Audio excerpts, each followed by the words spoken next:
안녕하세요. 크로스오버 1 인간의 탐색 12주차 강의를 지금부터 시작하겠습니다. 이번 12주차 강의의 제목은 정치적 인간 두 번째로 정의로운 사회의 조건, 자유와 평등에 대해서 한번 알아보도록 하겠습니다. 먼저 학습 목차 보겠습니다. 사회 정의의 조건으로서의 자유와 평등, 그리고 자유와 평등은 무엇인가? 또 자유와 평등은 양립 가능한가? 요게 이제 1차 시 수업의 소주제가 되겠고요. 그리고 2차 시에는 자유지상주의, 그리고 또 자유주의적 평등주의, 결론에 해당하는 바람직한 정의의 조건을 찾아서 이렇게 한번 다루어 보려고 합니다. 학습 목표 보겠습니다. 첫 번째, 자유와 평등 개념이 왜 사회 정의의 맥락에서 다루어져야 하는지 그 이유를 설명할 수 있다. 두 번째, 자유와 평등 개념의 의미를 이해하고 자유와 평등 개념의 다양한 층위와 유형을 구분할 수 있다. 세 번째, 사회적인 문제와 자유와 평등의 양립 가능성 여부를 연관지어 생각해 볼 수 있다. 그리고 마지막 네 번째, 자유와 평등을 갈등 관계로 간주하고 자유만을 강조하는 자유지상주의와 자유와 평등의 조화를 모색하는 자유주의적 평등주의를 이해할 수 있다. 이렇게 학습 목표를 잡아 봤습니다. 여러분들 정의에 대해서 한번 생각해 보신 적이 있으신가요? 여기에서 이 정의는 개인적 차원의 올바름의 문제가 아니라 이른바 사회 정의의 문제입니다.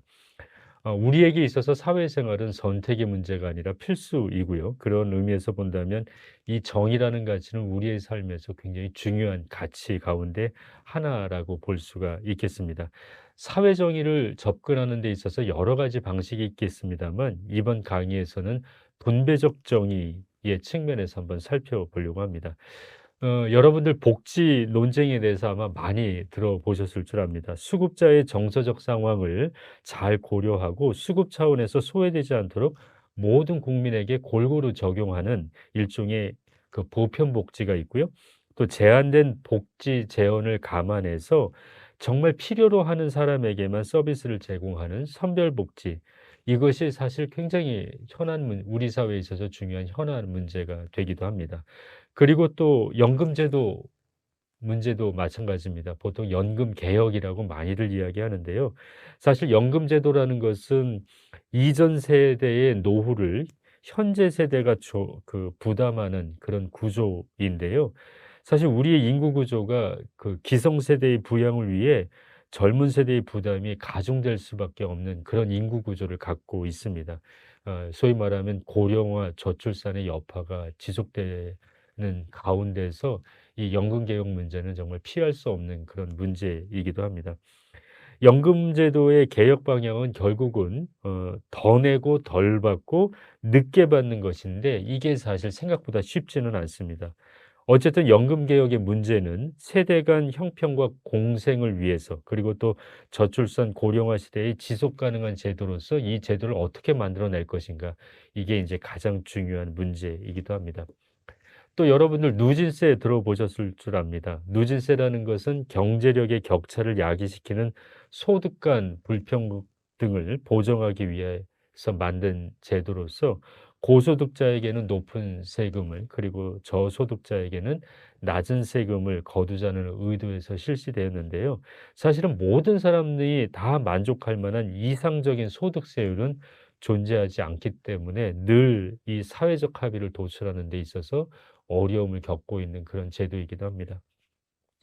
또 성장이냐 또 복지냐 혹은 뭐 성장이냐 분배냐 너무나 논란이 되는 문제이기도 합니다. 경제 정책의 무게를 분배, 복지보다는 성장에 우선한다면 성장 우선론이 되겠고요.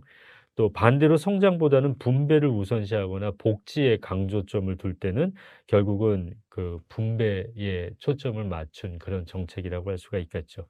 이렇게 네 가지 대표적인 사례를 보았을 때 사회정의라는 것은 분배적 정의와 밀접하게 연관돼 있다라는 것을 알 수 있겠고요. 한 가지 분명한 사실은 바로 이 분배적 차원의 정의는 우리가 요번에 아주 집중적으로 살펴보게 될 자유와 평등 개념과 아주 밀접하게 관련을 맺고 있다라는 것, 이것을 여러분들께서 주목해 봐 주셨으면 좋겠습니다. 어 정의로운 사회를 한번 이렇게 한번 정의를 내려 보겠습니다. 사회 구성원 누구나가 자신이 원하는 바를 마음껏 펼칠 수 있는 사회. 여기 보시면 제가 누구나 누구나에게 이렇게 좀 그 별도의 색을 이렇게 표현해 봤고요. 그다음에 또 마음껏에도 이렇게 강조를 해 보았습니다. 여러분을 보시면 요 누구나와 마음것을 잘 생각해 보시면 좋겠습니다. 사회 구성원 일부만이 자신이 원하는 바를 마음껏 펼칠 수 있는 사회. 과연 정의로운 사회일까요? 아닐 것입니다. 사회 구성원 누구나가 자기가 원하는 바를 마음껏 펼칠 수 없는 사회도 역시 정의로운 사회와 무관합니다. 그러니까 정의로운 사회에서는 이 누구나와 마음것이 정말 제대로 조화를 이루어야만 진정한 정의로운 사회가 구현될 수 있을 텐데, 결국은 이 누구나라는 것 자체가 평등 개념과 연관될 수 있겠고요.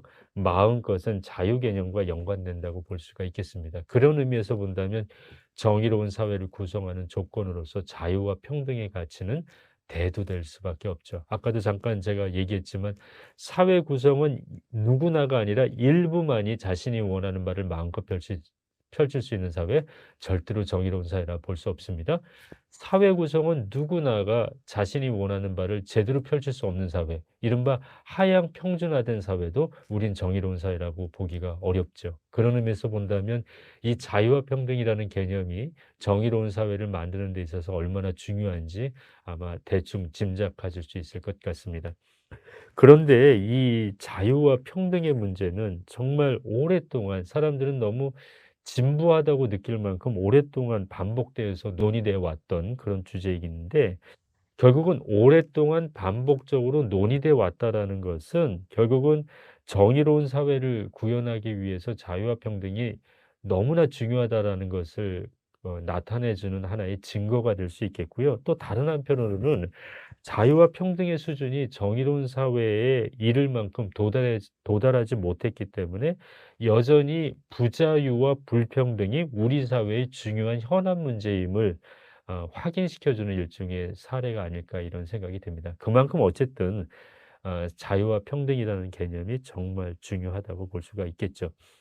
여러분들, 인류 역사에서 사실은 이 어 사회 구성원 누구나가 자신이 원하는 바를 마음껏 펼칠 수 있는 사회를 한번 만들어 보려고 노력했지만, 이 간단하고 분명한 이 원리가 사실 현실 세계에선 너무나 구현되기 어려웠었던 것 같습니다. 예를 들자면 자유 개념만 국한시켜 봤었을 때 인류 역사상 이 자유 개념이 얼마나 확산되기까지 많은 진통과 희생이 뒤따랐습니까?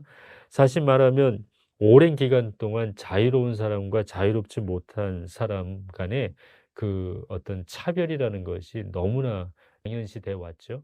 주인과 노예, 식민지 통치자와 식민지인, 그리고 정복자와 피정복 및 남성과 여성, 백인과 흑인, 자본가와 노동자 등 사실은 이렇게 불평등한 관계 속에서 후자는 엄청난 차별을 감수해야 했고, 이런 측면에서 본다면 자유는 전자의 욕망을 채우는 일종의 특권으로 존재해 왔다는 거죠. 그러니까 자유 개념이 모든 사람이 함께 누릴 수 없는 자유는 차이와 배제를 수반하는 굉장한 위험한 가치라는 것 자체가 인류 역사에서 아주 구체적으로 드러난다고 볼 수가 있겠습니다.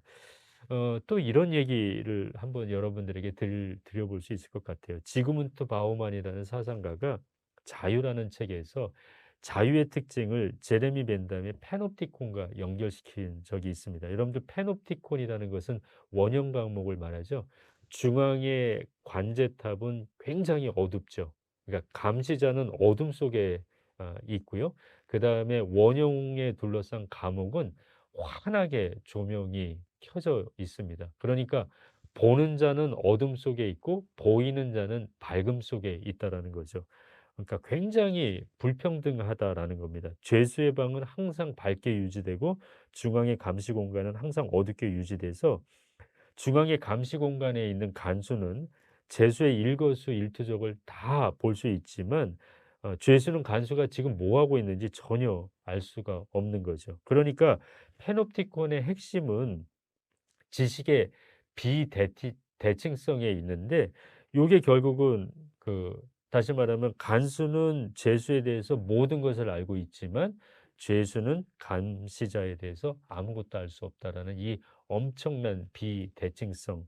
이것이 결국은 자유 개념과 연관될 수 있는 거죠. 아까도 얘기했지만 주인과 노예, 그다음에 자본가와 노동자, 정복자와 피정복민, 백인과 흑인. 인류 역사에서 본다면 이 자유라는 개념이 특권층에게만 누릴 수 있는, 특권층에게만 한정돼 있는 개념일 때 얼마나 위험한 그런 가치인지 인류 역사가 증명해 내고 있습니다. 그런 의미에서 본다면 모든 사람이 누릴 수 없는 이런 자유는 정말 차이와 배제를 수반하는 너무나 위험한 가치다라는 것도 알 수가 있겠습니다. 그러면 우리 한번 자유 개념을 한번 먼저 볼까요? 여러분들 보시면 영어에는 리버티와 프리덤이라는 두 가지 단어를 함께 쓰고 있는데 잘 어원적으로 보니까 리버티의 어원은 리베르테, 불어에서 나왔고 프리덤은 프라이하이트, 독일어에서 나왔습니다. 그런데 불어, 프랑스어는 결국 라틴 계열의 언어고 라틴족의 언어고 라틴어고 또 프라이하이트 독일은 결국은 게르만족의 언어라고 한다면 결국은 이 어원에서 라틴 계열과 게르만어 계통의 그 부분이 영어에 동시에 반영됐다라고 볼 수가 있겠습니다. 어원적인 측면에서는 자유는 소수만이 가지는 특권을 의미했습니다. 왜냐하면 프리덤에서 프리는 자유로운 인간과 자유롭지 못한 노예를 구별하는 의미로 사용됐습니다. 그런 의미에서 본다면 고대 그리스에서는 자유를 만끽할 수 있는 사람은 시민밖에 없었죠. 성인 남자 시민이었습니다. 그렇고 자유롭지 못한 노예가 있죠. 그런 의미에서 본다면 자유민은 늘 보면은 자유를 확보하지 못한 노예와의 어떤 구별 속에서 어 어떤 일종의 특권층을 의미하게 되는 거죠. 마찬가지로 자유민으로 번역되는 라틴어 리베르투스도 자유로운 사람이 아니라 자유롭게 된 사람, 이른바 어떤 면제된 사람, 해방된 노예를 의미합니다. 그런 의미에서 본다면 자유라는 개념 자체가 이렇게 보편적 개념으로 완전히 확산된 거는 인류 역사상 그렇게 오래되지 않았다. 그런 의미에서 본다면 서양 근대는 자유라는 개념의 의미적인 어떤 일대 전환을 이룬 시기였다고 볼 수 있죠. 인간은 누구나 자유롭게 태어났고 자유로울 권리가 있다라는 것이 지금 상황에선 너무나 당연하지만 불과 몇백 년 전만 하더라도 이런 방식으로 이렇게 자유를 보편적인 맥락에서 이해한다라는 것은 상상도 할 수 없을 만큼 굉장히 특권층에게만 해당되는 그런 가치 개념이라는 것, 이것은 상당히 주목할 만합니다. 여기 보시면 이제 애덤 스미스 예를 들어보려고 하는데요. 사실은 자유 개념을 이야기하면서 존 스튜어트 밀이라든지 뭐 이사야 벌린 같은 유명한 정치 사상가의 그런 자유 개념을 여기서 소개시켜 드릴 수도 있겠습니다만 우리가 지금 요번 강의에서 초점을 맞추고 있는 게 분배적 정의니까 결국은 경제적 자유에 대해서 우리가 봐야 될 것 같아서 한번 요번에는 경제적 자유만 한번 다뤄 보려고 합니다. 자유 개념을 살펴보는 데 있어서 애덤 스미스는 정말 중요한 사상가입니다. 이번 강의에서 분배적 정의가 중심 개념이기 때문입니다. 자유에 대한 관심의 초점을 정치 영역에서 경제 영역으로 바꾼 아주 유명한 사상가이기도 하고요. 사실은 정치적 자유와 함께 경제적 자유가 우리 사회의 핵심적 가치로 부상하는 데 또 자리 잡을 수 있는데 아주 공헌을 한 그런 사상가라고 볼 수가 있겠습니다. 애덤 스미스 하면은 고전 경제학의 창시자이고 국부론의 저자라고 여러분들 잘 알고 계실 겁니다. 애덤 스미스가 활동했던 게 18세기 중후반의 영국인데요. 자본주의가 본격적으로 도래하는 그런 시점에 활동했던 사상가입니다. 그 당시 새롭게 등장하는 경제 주체인 중소산업 자본가들이 자유롭게 경제 활동을 할 수 있는 그 경제적 자유가 너무나 중요하다라는 것을 포착해낸 그런 사상가입니다. 그런 의미에서 본다면 그 중소산업자본가는 부르주아라고 보통 이야기하죠. 새롭게 부상하는 중소산업자본가, 부르주아의 경제활동의 자유를 강조했는데요. 사실 그 전만 하더라도 자유하면은 그 뭐 왕이라든지 귀족 이렇게 일부 어떤 그 상류 계층만에 국한된 자유라고 한다면 이제는 중소산업 자본가에게 부르주아에게도 경제 활동의 자유를 부과한다면 나라가 훨씬 더 부강할 수 있다. 이것이 인제 애덤 스미스의 얘기죠. 여러분들 애덤 스미스의 사상에 대해서 자세하게는 모르지만 인비저블 핸드 보이지 않는 손은 아마 여러분들 대부분 다 아실 겁니다. 자본주의 아래에서 개인은 자기 이익의 극대화를 추구하지만 그 과정 속에서 결국은 자기 자신뿐만 아니라 타인도 이롭게 하고 결국 사회 전체의 공동선을 향상시킨다라는 아주 낙관적인 관점이 이 보이지 않는 손에 드러나 있습니다. 인간이 경제 활동의 자유를 누릴 때 효율적인 자원 활용이 가능함으로써 결국은 사회 전체가 진보한다라는 아주 낙관적인 신념에 기초한 그런 사상입니다. 그런 의미에서 본다면 인간이 경제 활동의 자유를 누릴 때 결국은 일종의 장애물로 작동할 수 있는 것 결국은 국가의 개입이라고 볼 수가 있겠습니다. 그래서 경제 질서 전반에 대한 국가의 의도적인 개입은 정말 경제적 자유를 침해할 수 있다. 개인의 자유를 침해할 뿐만 아니라 사회 전체의 발전을 가로막는 장애물 같은 것이다. 그래서 이런 관점에서 그는 국가의 임무에 대해서 굉장히 최소한의 그런 역할을 강조하죠. 이른바 자유방임적인 대안, 야경국가 모델을 제안합니다. 국가는 치안이나 국방 같은 아주 기본 임무에만 충실하고 국가의 부를 증대하는 일과 연관된 여러 가지 개인의 자유로운 경제 활동에 대해서는 아예 내버려 두는 것이 결국은 최선의 방책이다라는 것을 여기에서 강조하고 있는 거죠. 자 그러면 두 번째로 평등 개념으로 한번 보겠습니다. 우리 첫 번째 자유 개념을 봤죠. 우리가 자유 개념 다시 한번 돌이켜 본다면 자유 개념은 굉장히 특권층에만 국한되는 가치 개념이었고 서양 근대에 이르러서 비로소 자유가 특별히 정치적 맥락에서 이 자유가 보편적인 맥락에서 이해하기에 이르렀고요. 특별히 애덤 스미스는 인간의 자유에 있어서 정치 영역뿐만 아니라 경제 영역의 자유도 되게 중요하다라는 것을 역설했던 사상가이기도 하고 이런 의미에서 18세기 중후반 영국에서 급부상하고 있는 부르주아에게 경제적 경제 활동의 자유를 이렇게 허용하자라는 그런 사상을 이야기하고 있었습니다. 자, 우리 평등 개념이라는 것인데요. 사실은 그 여러분들 평등 개념은 아이웨키타스 그 이 라틴어인데요. 원래 이 라틴어의 아이웨키타스라는 단어는 여기 끝에가 s입니다. 아이웨키타스라는 단어는 뭐 동일, 공평, 정의, 뭐 공정 이런 말을 의미했다고 합니다. 그러니까 평등이란 단어는 원래 공정성, 뭐 fairness죠. 그다음에 정의, justice, 그다음에 impartiality, 공평성 이런 것과 아주 밀접하게 연관돼 있는 개념이라고 볼 수가 있겠습니다. 그런데 여러분들 보시면 모든 인간은 평등하다. 누구나 뭐 다 그냥 유 이해할 수 있는 용인할 수 있는 그런 진술이지만 아주 명확하게 살펴보면 여기에는 아주 두 가지 층위의 의미가 있습니다. 다시 말하면 모든 인간은 평등하다라는 진술은 모든 인간은 어떤 평등한 성질을 동일하게 지니고 있다. 그러니까 동일하게 그 성질을 지니고 있다라는 의미도 있을 수 있고요. 또 동일한 특성을 지니고 있는 한에서 동등한 대우를 받아야 된다. 이런 그 의미를 함께 지니고 있습니다. 그런 의미에서 본다면 이게 이 평등 개념을 이해하는 데 있어서 절대적인 맥락과 상대적 맥락은 굉장히 중요할 것 같아요. 평등을 정말 절대적인 맥락에서 볼 경우에는 모든 인간은 절대적으로 평등한 존재이며 따라서 인간은 동일하고 동등한 대우를 받아야 한다라는 신념을 이제 형성하죠. 그러니까 아까 얘기했던 동일한 특성과 동일한 대우를 받는다. 그러니까 평등 개념이 갖고 있는 이 두 가지 층위를 완벽하게 다 포함하고 있는 게 평등 개념을 절대적 맥락에서 보는 경우겠고요.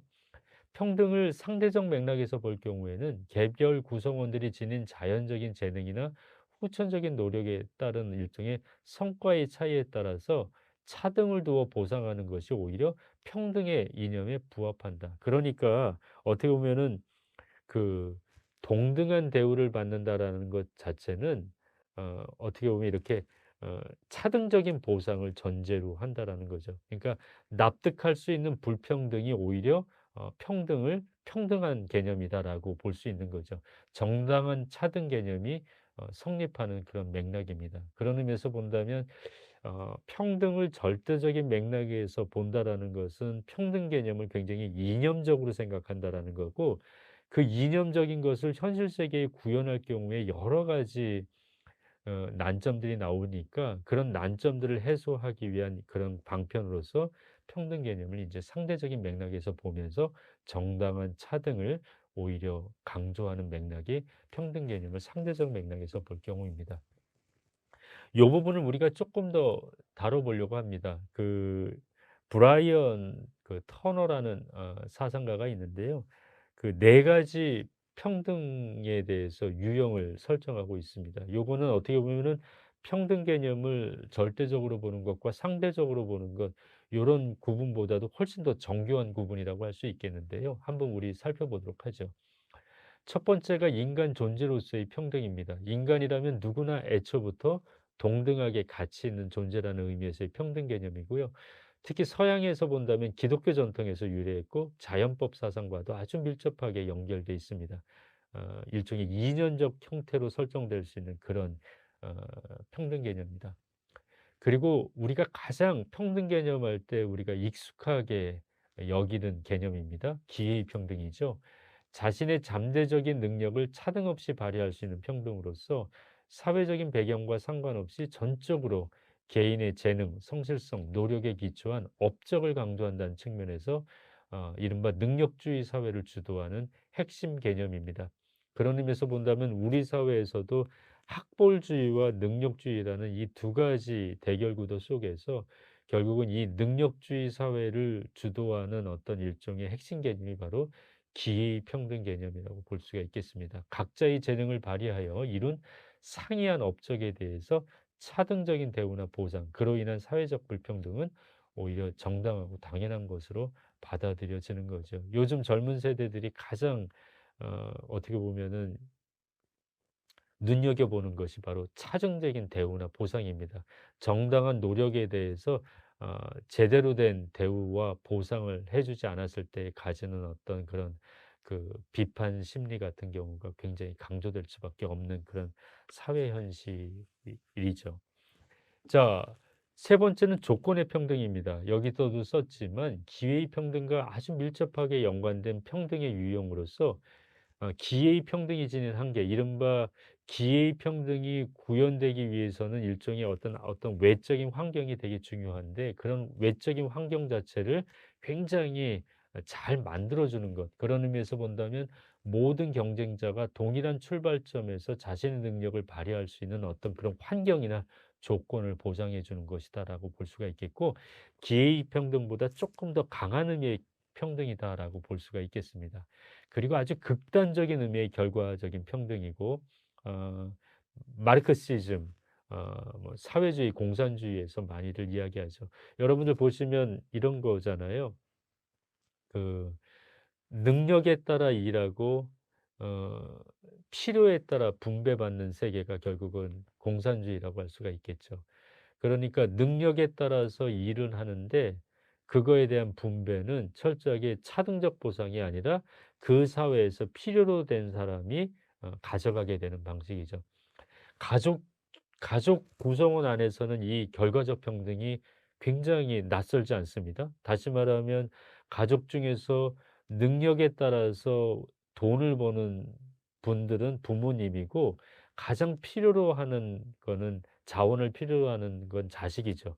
그런데 부모는 자식에게 아낌없이 그거를 줍니다. 그런데 이거를 익명의 사회 속에 확장됐었을 땐 논란이 될 수밖에 없죠. 내가 열심히 일하는데 그 열심히 일한 것에 대한 보상이 내가 알지 못하는 사회의 누군가에게 분배가 된다고 했었을 때 성장의 동력이 꺼질 수밖에 없죠. 그런 의미에서 본다면 능력에 따라 일하고 능력에 따라 분배받는 것이 아니라 능력에 따라 일하지만 필요에 따라 분배받는 어떤 일종의 어떤 사회가 공산주의고 바로 이 공산주의를 이끌어가는 평등 개념이 바로 결과의 평등입니다.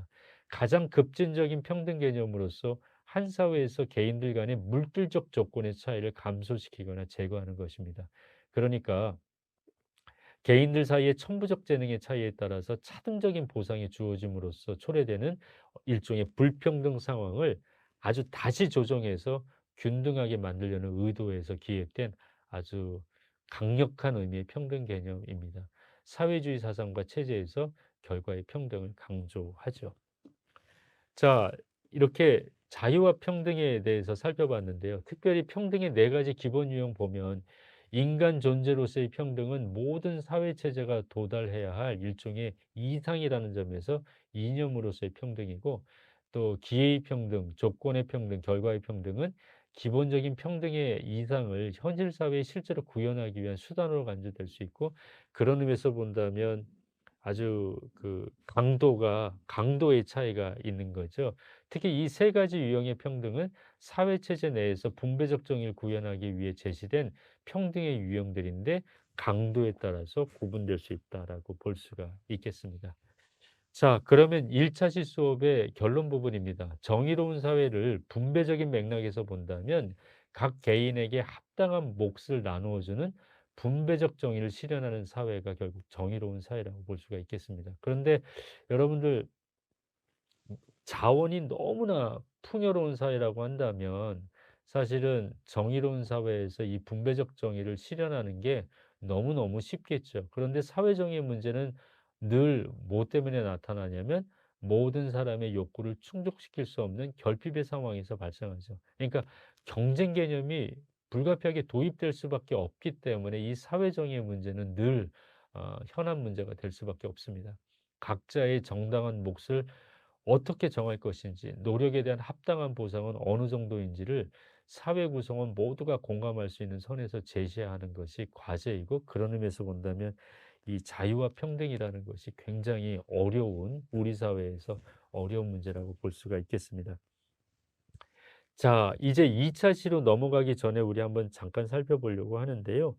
이 자유와 평등이라는 것을 어떻게 관계 설정하는가에 따라서 굉장히 달라질 수 있습니다. 자유와 평등을 양자택일의 관점에서 보느냐, 양립할 수 있느냐의 문제, 양립 가능성의 여부의 문제로 보느냐에 따라서 좀 달라질 수 있는데요. 첫 번째, 자유와 평등을 양자택일의 관점에서 볼 경우에는 결국은 자본주의와 사회주의 중에 하나를 선택하는 그런 문제이고요. 자유와 평등이 양립 가능성의 문제로 본다라는 것은 자유와 평등은 물과 기름 같아서 절대로 조화될 수 없다라는 양립 불가능성을 이야기하는 쪽과 충분히 자유와 평등은 조화시킬 수 있다, 양립할 수 있다라는 의미. 그래서 여기서 나와 있지만 자유와 평등의 양립 불가능성을 주장하는 자유지상주의와 자유와 평등의 양립 가능성을 모색하는 자유주의적 평등주의 간의 논쟁으로 이어지는데, 우리가 요번에 살펴보는 정치적 인간 두 번째 사회정의의 조건 자유와 평등에서는 바로 이 두 번째 후자의 문제에 한번 초점을 맞춰서 2 차 시를 한번 다뤄 보려고 합니다. 여러분들, 사회 정의를 이루는 조건으로서의 자유와 평등, 여러분 어떻게 들으셨나요? 그만큼 자유 개념과 평등 개념이 중요한데, 생각보다 이 자유 개념과 평등 개념이 현실 세계 속에서 제대로 구현하기에는 너무나 어렵다라는 것 자체가 인류 역사가 그대로 증명해 준다고 할 수가 있겠습니다. 어쨌든 우리가 자유와 평등의 양립 가능성 문제를 가지고 2 차시 조금 더 자세하게 한번 다뤄 보려고 합니다. 지금까지 1 차시 강의 잘 들어 주셔서 감사합니다.